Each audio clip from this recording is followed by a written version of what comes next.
Hey there fellow art lovers and fans of all things painted. Welcome back to my regular viewers, and if you're new here, welcome. I'm Cal, and it's great to have you here. It's the 17th day of Spooky Month, and today we're painting The Thing Down the Hallway. This one was interesting. Initially, I had an entirely different idea for this one. A distorted corridor leading down to a slightly open door. But after looking at some reference images online, a different idea began to take form, inspired by a bit of internet folklore. See if you can recognize it.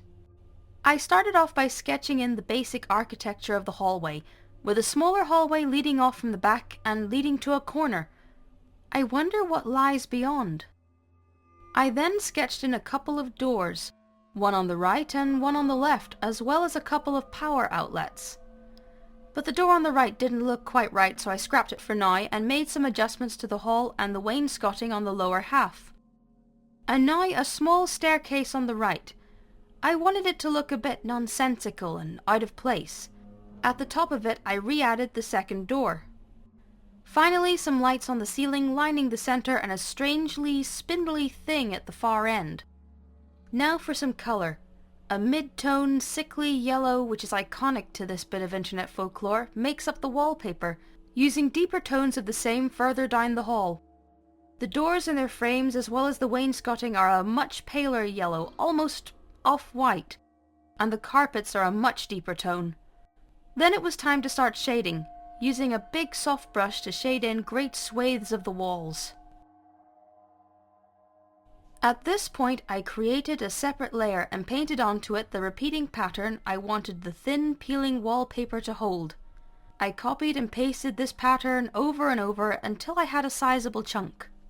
Then I used the distort tool to place it on the wall, keeping one pattern layer in reserve to make more copies from. Once on the wall, I changed the blend mode to multiply and lowered the opacity, erasing any areas where the pattern wasn't needed.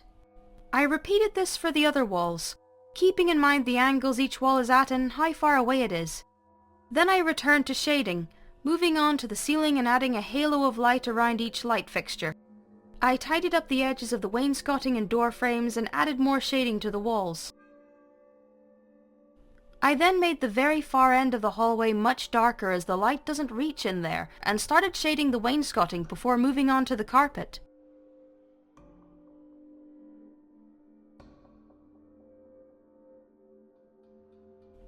One of the last things I shaded were the doors and their frames, using the same techniques as before.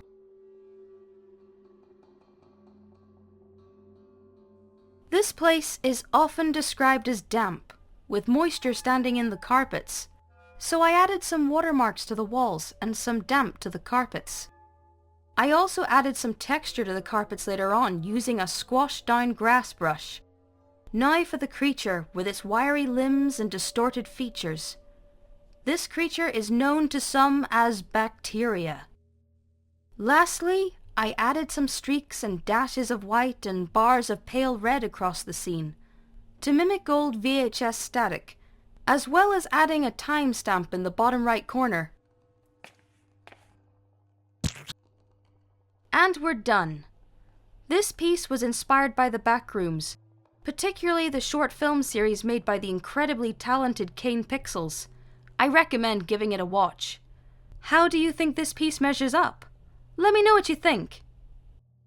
If you enjoyed what you just watched, please be sure to leave the video a like and subscribe and ring the bell to see more content. If you want to support my art, you can find a link to my Ko-fi in the description. And if you want to get straight into some more art, you can go and watch this video for my latest content. Or this one for something random.